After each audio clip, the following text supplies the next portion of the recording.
Сите во својот живот ги помниме нашите учители. И јас, еве, на времето сум си ја имала својата учителка, на која што секогаш се сеќавам со толку голема љубов кон неа и топлина во своето срце и секогаш се ја носам во својата душа. Во тогашните времиња учителките токму и беа вторите мајки наши, меѓутоа во тоа време имаше и повеќе учители. А каков е записот на учителот и зошто се создаде една ваква книга, ќе ни раскаже писателот Владко Стојковски, кој ни допатува од Битола, за која што сум многу благодарна. Добре ни дојде, убаво патувавте. Добро ве најдов, благодарам за поканата, убаво беше. Така, задоволство. Со добра намера, да. Оно што имав можност еве во книгата да погледнам, вели тие воедно беа и негови поранешни ученици, како што јас сега напоменав дека јас сум си ја имала својата учителка која многу сум ја сакала, кој длабоко го сака истото и почитуваа овој човек кој за нив отсекогаш представуваше олицетворение на добрината и на мудроста. Откако привремено се погрижија за него, го оставија и ветија дека вечерта ќе се вратат повторно. За време на божичната вечер, луѓето беа собрани во своите домови и се насладуваа на подготвената трпеза.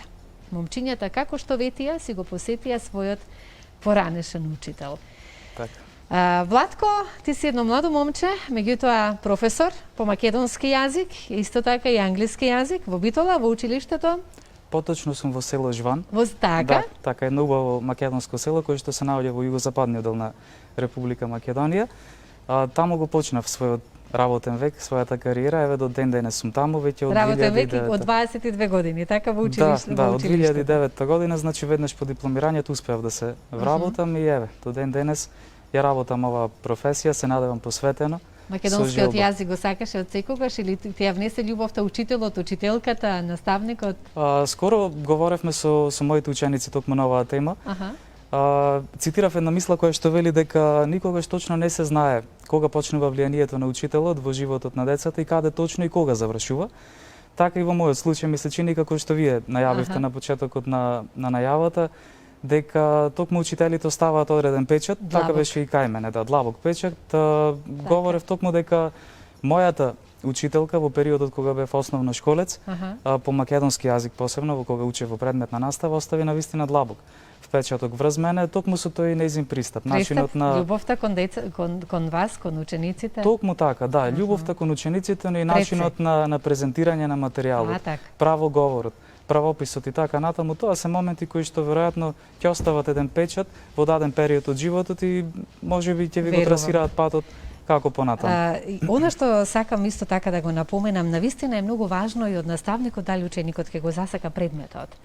Ако не ја сакаме физиката, можеби и наставникот има улога во тоа, или пак ако не ја сакаме хемијата и така натаму, барем од моето искуство до сегашно или она што јас сум имала можностите да имам нели во своите училишни денови или средношколски и така натака, мислам дека сепак е важно како професорот, наставниците, учителите ќе ја пренесат љубовта кон одреден предмет за да ученикот го засака. Меѓутоа сега тука ќе говориме и за македонскиот јазик, но пред се сме за да ја промовираме оваа книга Записите на учителот.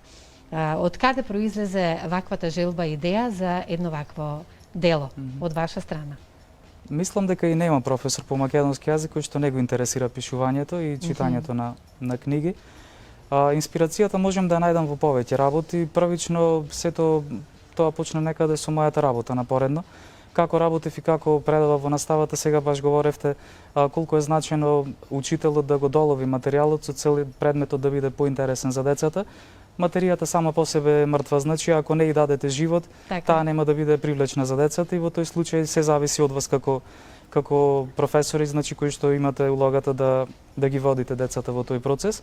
Првично почна така, почнав да создавам кратки есеи, раскази и така натаму, кои што првенствено ми помага во одредени делови од материјалот по македонски јазик, каде што сметав дека треба можеби на дополнување, каде што можеби одреден сегмент немаше да ми се допадне од она што беше понудено во самите учебници.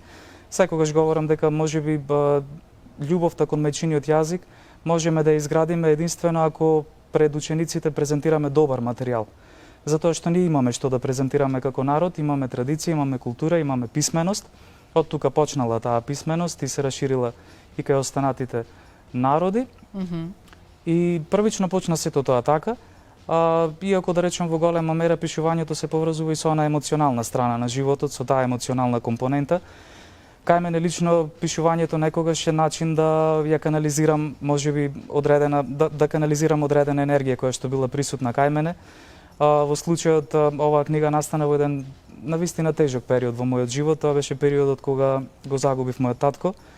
Навистина. Дали вашиот татко беше учител? Не беше учител, меѓутоа беше, односно, ќе речем дека беше учител, патеводител, родители да. се најголемите учители, меѓутоа дали по професијата не? Да, по професија не, меѓутоа да, благодарам, сепак беше оној значаен учител и патеводител во мојот живот. Но слушајќи ве како говорите и колку сте вие воспитани од страната на вашите родители, јас сум сигурна дека тој би бил прегорд во моментов да кога бите гледал и бите слушал. Ви благодарам, навистина верувам дека е така. Сега ме слуша мајка ми, поздрав. Поздрав голем до неа. До неа така, мислам дека тие се сепак некои важни моменти кои што во мојот живот го создадоа тој мотив да напишам книгата. Настана токму значи во периодот откако тој замина и решив како една мала благодарност, тоа не е некој завет кој што јас си го дадов, едноставно сакав да биде едно заокружување на сите оние морални вредности на кои што бев поучен токму од моето семејство, од моите родители, сакав да ги пренесам за да можат и тие еден ден да остават порака до оние кои што ќе ја прочитаат книгата, младите, но и возрастните, секако мислам дека одговари и за едните и за другите. Ќе доделиме на гледачите книга, записите на учителот, запознавајќи ја татковината, тука има и за татковината, за Македонија. Така. Со оглед на тоа дека вие сте професор по македонски јазик и ја сакате татковината, јас го сакаме македонскиот јазик кој што мора да си го негуваме и да си го чуваме, затоа што едноставно јас не би сакала воопшто да ја мешам сега политиката, меѓутоа вие сигурно дека водени од тоа во вашиот живот сте внеле и сте дале се, барем до сега, и сте се уште млади, се уште учиме, нели, додека сме живи учиме. Сепак она тлее во вас, поготово како професор по македонски јазик, и колку љубовта треба да се пренесе исто така и на учениците да си го сакаат и негуваат нашиот македонски јазик. Секако, мислам дека книгата сама по себе е токму така еден значаен апел дека важноста на мајчиниот јазик треба да игра и тоа како значајна улога во нашиот живот доколку сакаме да живееме и да работиме на територијата каде што сме се родиле. Тоа е нашиот идентитет. Тоа е нашиот идентитет, тоа стои во нашата колективна свест. Да, еден од расказите во книгата, односно од записите во книгата напишан во форма на патопис, е токму записот запознавајќи ја татковината, во кој што се опишани сите оние македонски вредности кои што учениците треба да ги осознаат, а голем дел од нив ги осознаваат благодарение на програмата за изведување на ученички екскурзии ширум Македонија. Тој патопис конкретно настана токму како резултат на едно такво патување кое што го направивме со мои ученици. И таму се опфатени токму оние значајни моменти кои што можат да се најдат не само значи монументални објекти ширум Македонија, туку запазени вредности кои што говорат за нашето културно и духовно богатство. А го имаме многу во изобилство, само треба да го негуваме. Го имаме, фала му на Бога, го имаме, меѓутоа треба да го негуваме и да имаме едно повисоко ниво на свесност. Затоа што како одминува времето, мислам дека тоа го подзабораваме. Јас еве уште еднаш ќе потсетам да може слободно да се јавите да се добиете оваа книга да се имате во вашите домови, навистина е многу едукативна, поготово и за помладата популација, но и за нас исто повозрастните. Би ја искористила можноста и тука да го прочитам ова за да допре до сите нас. Значи оваа збирка е записи, раскази, едно дебитанско дело на авторот, на кој го имаме во нашето студио, и представува еден повод на неговата работа во рамките на образованието, но во рамките и на личните гледишта кон човековите вредности. За жал, во последно време мора да признаеме дека се повеќе ги губиме, но како да ги сочуваме е прашањето. И да ја пренесеме пораката на младите, но и на нас, возрастните, дека едноставно патот и станувањето добра личност треба да биде еден нивен, основен подвиг, но исто така и крајна цел. Тоа го пренесуваме на учениците сето ова, затоа што едноставно, како што кажа во последно време, за жал, човечките вредности малку се ги изгубивме на некаков начин. можеме тоа да го почувствуваме и мораме да бидеме пред се искрени и реални. И можеби и тоа исто така е потик за да напишете едно вакво дело, записите на учителот, затоа што самиот наслов кажува дека записите на учителот се едноставно само едни убави, преубави зборови, моćни, кои ќе остават една преубава порака, читајќи ја оваа книга до сите нас. Токму така, записите на учителот, самиот наслов по себе значи е предлог и након еден од двајцата рецензенти на изданието. Тој е најпознатиот писател за млади во Република Македонија, господинот Горјан Петревски, мој значаен соработник, пријател и човек со кој што сме соработувале на неколку заеднички проекти. Другиот рецензент е господинот Сашо Огненовски, исто така писател и драмски критичар.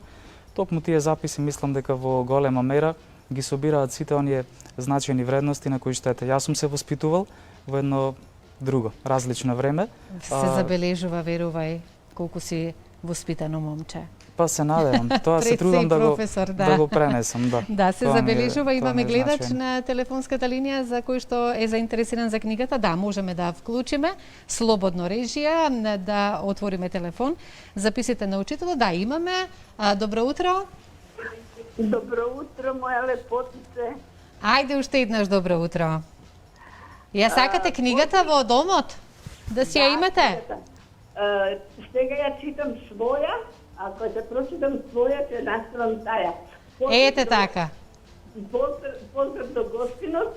Ова е моја прва книга, баш ме радува и сакам да ми ја подпише. Нема проблем. Да му идат, да му течат како река книгите. Книга за книга да издава, пошто е млад и многу е симпатичен. Да. Не може да не биде убави каквите остали. Прекрасна енергија. Да. Тетово и Битола во моментот сме. Да, ме желба што повеќе да напише книги. Така е, да го мотивираме. И благодарам што отворил една книга за нас гледачите. Фала многу. И уште еднаш да бидеш успешен и најуспешен, пошто си доста млад. Така е, благодарам многу што се јавивте и оваа книга ќе оди во вашите раци, во вашиот дом, за да си имате во вашите слободни пензионерски денови да си ја прочитате. И јас исто така си ја имам и навистина е преубава. И Владко, да, кажа, ете и гледачката, ти си една, јас би кажала, треба да си пример за многу твои, да кажам, генерација твоја, затоа што едноставно и тие вредности малку ги изместивме во однесувањето какви сме, во моралните наши вредности и така натакав, но пред се сигурна сум дека сето ова што го гледаме од тебе е од домашното воспитување, кое што пред се мора да го имаме. Ако ништо друго, тебе ти се родила љубовта за македонскиот јазик, кој и ден денес го негуваш и го пренесуваш во училиштето каде што предаваш. Впрочем и англискиот исто така, јазици. Меѓутоа и ете и желбата да се напише еден убав збор за да допре до сите нас. Токму така, да. Мислам дека е важно сето тоа, воспитувањето треба да го пренесуваме. Како и да е, пораката на секој човек треба да биде јасна, но и животната цел, крајната цел, како што реков, ние сите мора да живееме, да ги покажеме нашите добри дела во текот на овој живот и да оставиме, значи, нешто позади себе. Тоа беше целта воедно, да направам едно парче кое што навистина ќе остане позади мене и ќе говори за вредностите за кои што говориме цело време. Благодарност до гледачката која што се јави, јас навистина им посакувам добро здравје на сите и да одиме во таа насока. Скоро прочитав една мисла која што говореше, вели, нашите родители не воспитуваа за свет кој што веќе не постои. Нели? Така.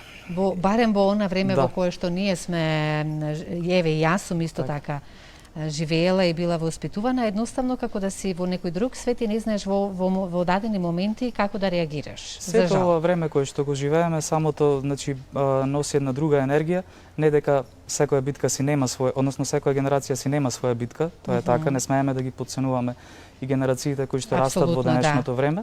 Меѓутоа, добро е ако некогаш потемпераментни се.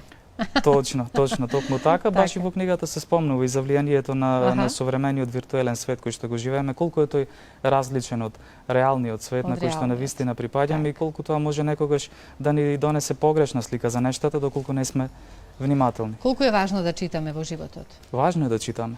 Важно е да читаме, бидејќи онака како што телото има потреба од храна, така и духот има потреба од храна. Колку Најдобрата кажано. храна може да се најде единствено во книгите. Се разбира, не би одобрил да се чита се и се што, некогаш има и литература која што не е полезна и тука треба да сме пребирливи и внимателни.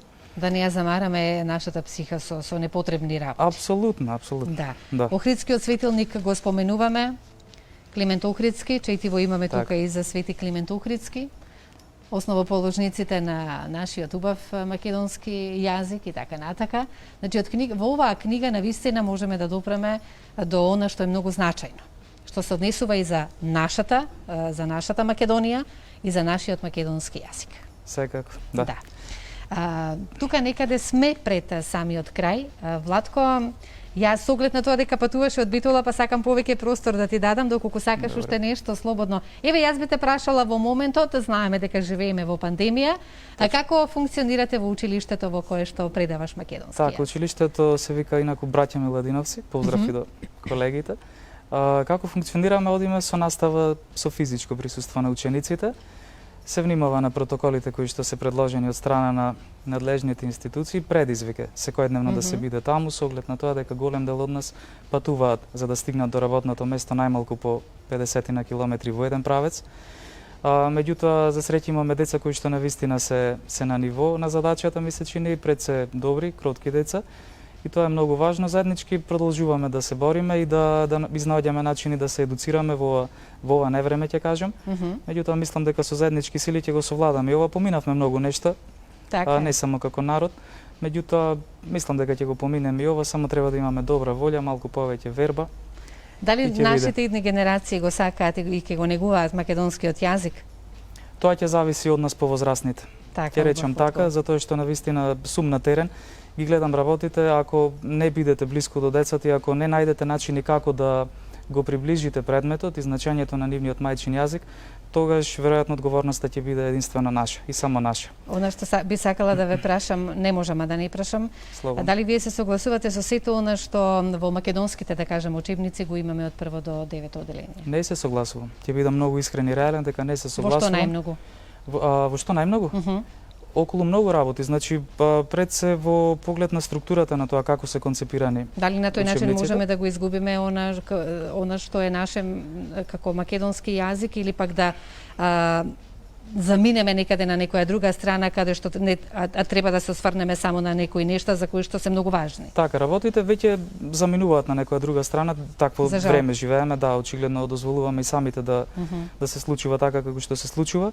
Меѓутоа, во голема мера, кога се учебниците во прашање генерално наставниот материјал по македонски јазик, па и по останатите наставни предмети, мислам дека ни треба една комплетна реконструкција, едно освежување на се.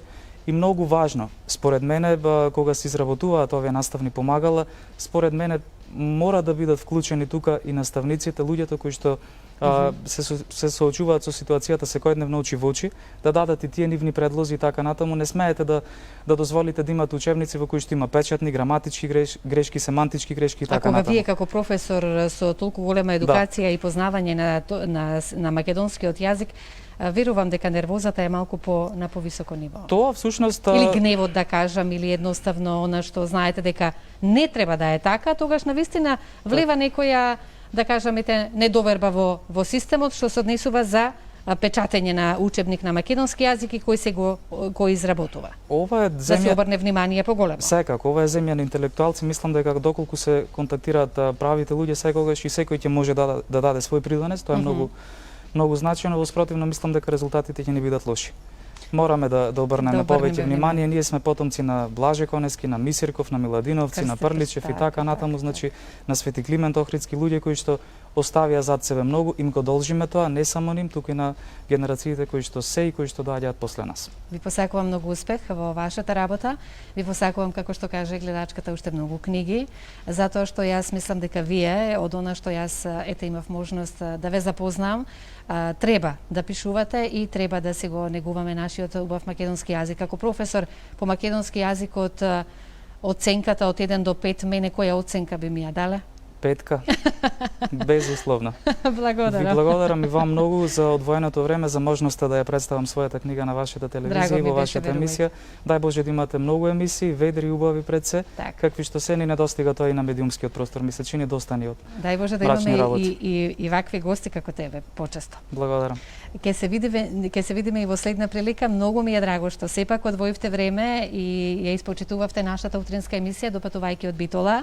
И посакувам среќен пат за назад и поздрав до моја Битола со оглед на тоа дека тој град е навистина во моето срце едноставно еден од најубавите да кажам во Македонија, кој си има некоја посебна своја душа. Не знам зошто е тоа така, но има. Цела Македонија има посебна душа. Благодарам Така, да. вам. Благодарам уште еднаш.